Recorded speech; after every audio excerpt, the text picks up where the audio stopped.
Are you ready? Yep. Right, okay. Excellent explanation, James, about the diamonds there, and makes common sense. So, I was getting kind of bored with that. Will you sharpen some wood turning tools now? Yeah, we better show these guys what these things do.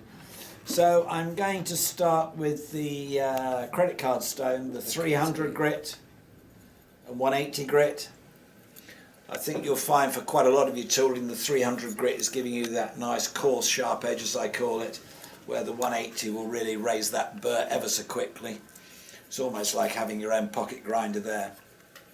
Now when I'm doing something like a roughing out gouge, very, very straightforward and very simple. I'm going to use the 300 grit.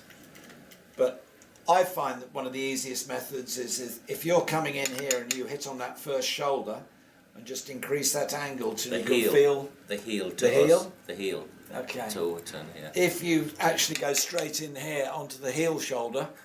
Very good, excellent. And then just increase that until you can feel that you're on both. And then all you're going to do is increase that by about 1 degree. And I find the motion to actually sharpening it, I find it most comfortable if I do that in a circular motion. Yeah. And I just slowly move the gouge round, and that has put the edge on. It is that quick. So if you can imagine, obviously you don't have to do it that slow, but if you've got that in your smock and you're bringing this out, and every now and then you're just coming in here and just doing this, you've put the edge on. You're not going to the grinder, you're not taking all that material away from your tool, and you're putting a very, very keen edge. I know. The tool manufacturers are going to love us. Yeah, they don't fly me over here for my looks. I'm telling you. So, very, very keen edge on there. If you decide that you want to remove the burr from the inside, then that is why we have this one in the kit, a round taper.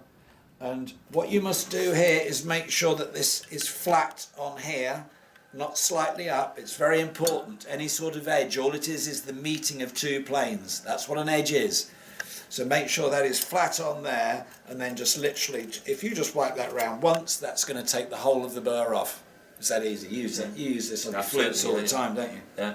So I'm not saying that that has to be the way that you do it. You might want to develop your own little technique. As far as I'm concerned, the beauty of coming in here and doing that sort of motion as opposed to this sort of thing, which you would see a lot of people doing, to me it's a bit of an intermittent cut, and at least you're taking over a consistent cut if you're working it that way round.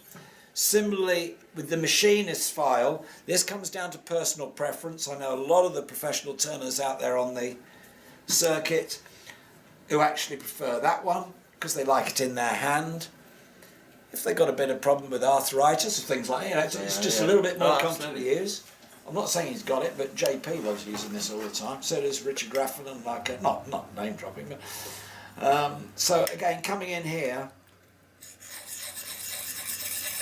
actually Nick Agar much prefers this one. And it's as simple as that again. And of course, if you want to remove the burr, you can. Comes down to personal preference. There isn't a right or wrong, but it's important you want to be using the 300 grit or the 300 and the 180 grit.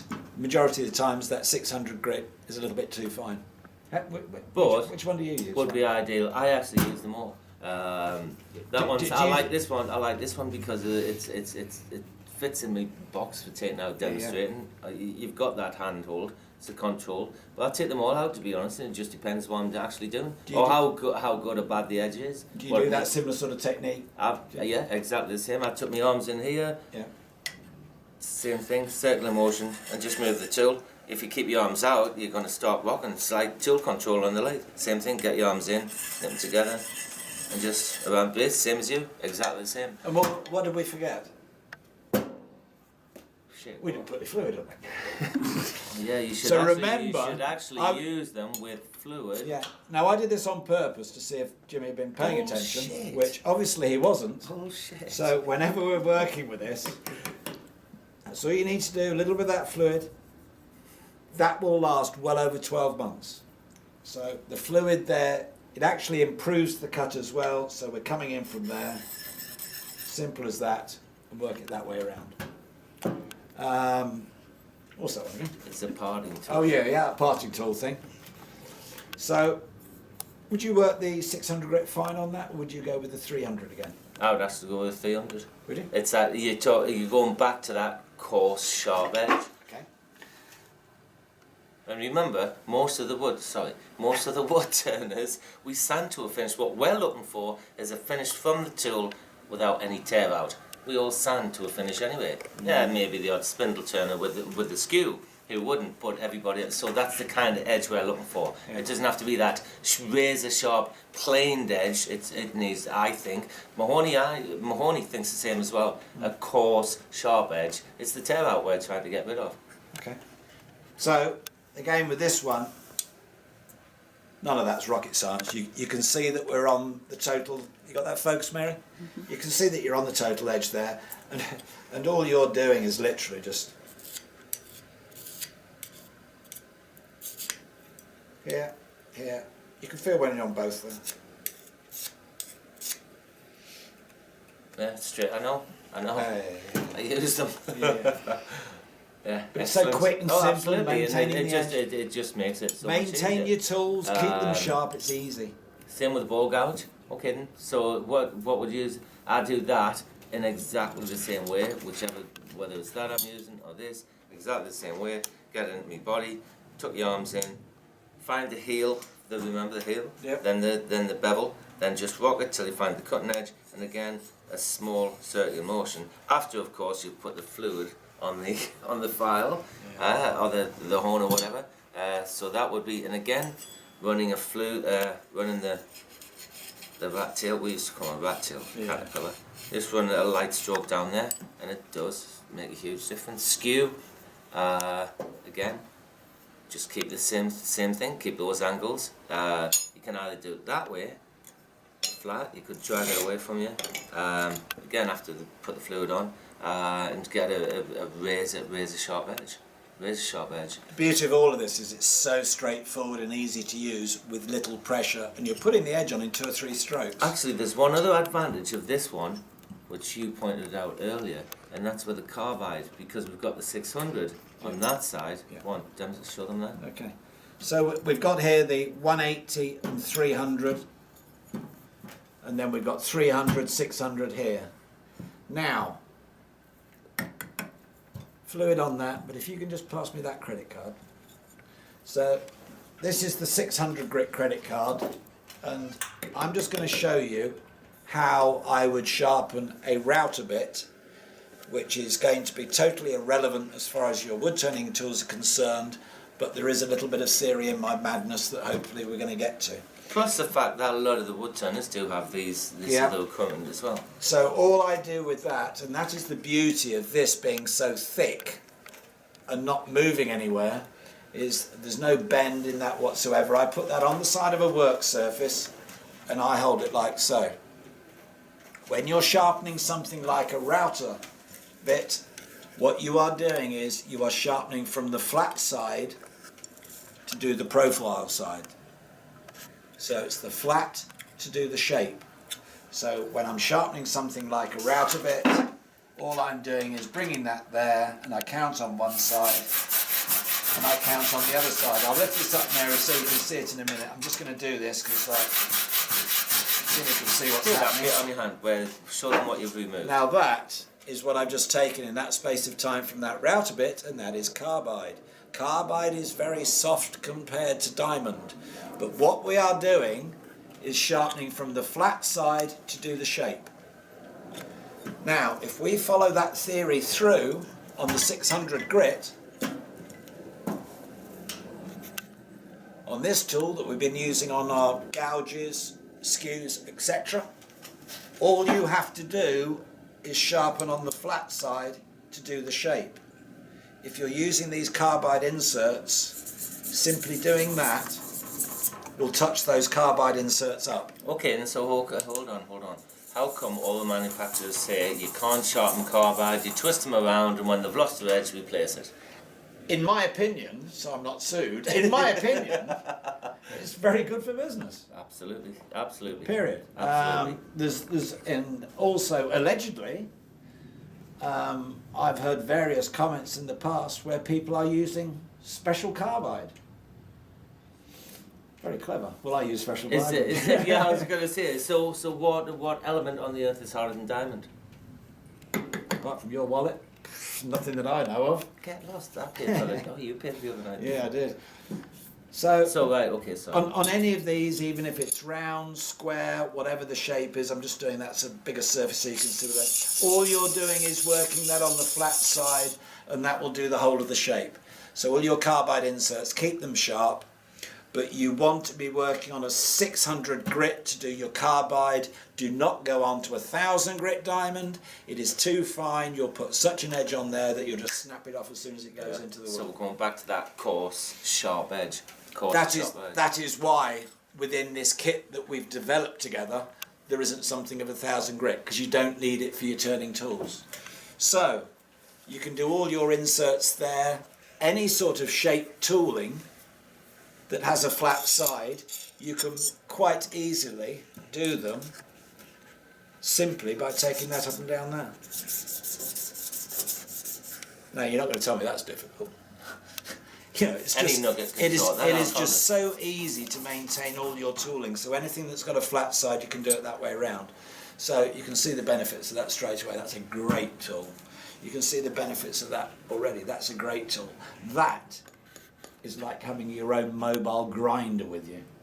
So you think about it. Okay, and I'll tell you what, this is one other thing, and actually used quite a lot by wood turners, forstner bits.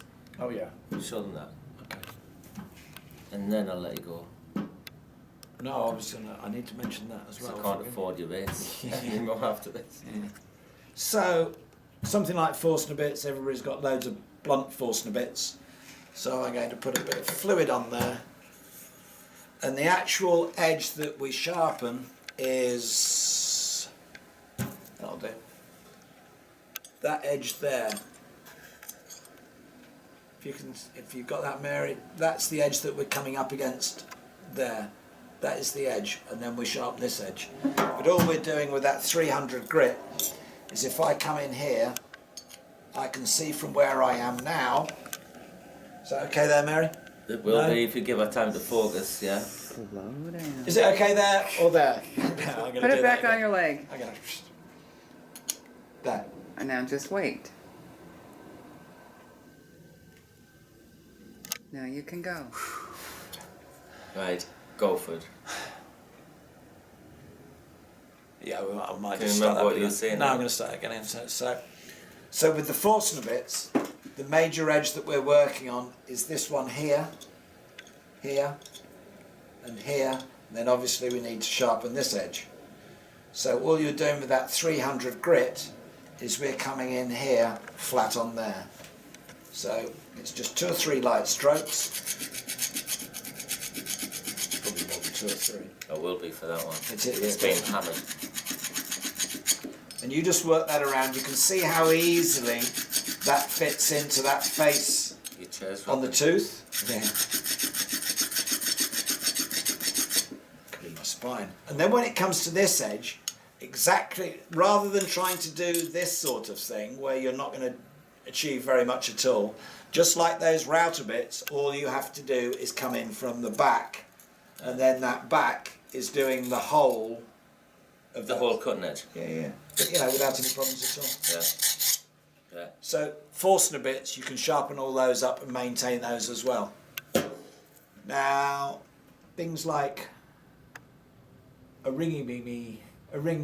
Sorry. It's actually from a hammer. A ring tool. A hammer, yeah, ring tool. Ring with tool? a top cover, and it limits the cut. Yeah. So obviously something like that, which is a bit of a problem to sharpen, you use. So that's an interesting one because you've got the 2 edges. Which one would you sharpen one, or would you sharpen both? I think what I would do is I would be working that very lightly around this edge here. And I would just check to see that you haven't burred it too much. I think the majority of the times it would be alright just doing the inside. If you find you've done a burr on it, or just if you're going to do anything to that side, you've just got to make sure that is just flat. But it's got to stay flat. just- So basically, if you sharpen from the inside, you're never going to change that flatness. Correct. Same sort of thing as That's the right. router bit. Absolutely. So again, there's another really good easy solution. Absolutely. So we've done the carbide inserts, we've done those. I think that's about it. And the other thing that I'd just like to, before we wind up, to say is like, don't use these only for your turning tools. These are really good quality products. They will do a lot of other things. You use any of these for your kitchen knives. It doesn't matter about the size of the knife. And I don't know what I'm going over there for. I was looking for the knife. Where is the knife? There it is. There it is.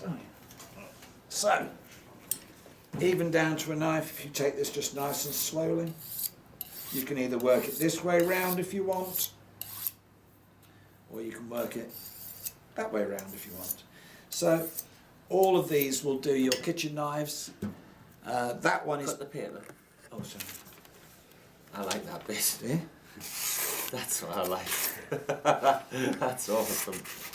That's awesome. Brilliant. Also, if you want to use your tapered file for things like scissors, bevel edge, flat edge, put that on a work surface. You've got that bevel edge. If you just lay that over, so you're looking down flat on that, come down flat on that in a light circular motion with the fluid on it. Of course. Then over here, flat on there, and just take off the burr. I'm going to do both sides. If I, You can see it. I can see what it's doing straight away. When you start doing this, because looking down from here, I can see where I'm cutting on that edge. If you're not quite on the edge, do not move this all over the place. This is your controlling hand for the angle. So always just keep that down here. So I'm just going here. Yeah, you can see it taking the Are these out the kitchen or are these out the workshop? kitchen. These ones kitchen. I don't know Yeah, what, it's just general. I don't know what these were like, Mary, beforehand, but if there's one area of scissors that's always a problem, it's just sort of like around the tip areas, but like hopefully we're going to... Wow. It's that simple. Yeah, this is the tip, isn't it? Similarly, Shears. your pruners. I used to come over here and do shows and shows and shows and keep on telling people how they could sharpen their secateurs, and they used to be gone out and nobody was interested. Secateurs, that's right. Until I turn around and say to someone like, why aren't people interested in secateurs? It's just because they're called pruners. And your business went shut the other way. Well, helps if you get the right wording, It doesn't it? does, yeah. So here we have a bevel edge and a flat edge, and again all we're doing here, you can see when you're looking here, and just again a light circular motion. The trick to it all is let the diamond do the work. Yeah, it's not that No hard pressure. Yeah. And you'll be surprised how quickly you can achieve the edge. Now I'm doing this one dry, and I'm doing this one dry on purpose.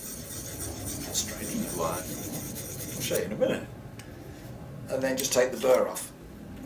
But that's why Oh, right, okay. I have just done that dry. That's cool. That is just showing you what I've removed from the blade of that pruner in that space of time. It's awesome. So, very, very soon on Jimmy's website, hopefully in January they'll all be up. I brought a number of these kits over for Jimmy so that he could release them for the first time to some of the people doing his courses. There's been one major problem, that's that we sold out within 2 days of me just arriving because he's had me working. So this kit, which is awesome, will be on his website and Jimmy will tell you more about that. But 5-year warranty on the lot, solves a lot of your problems.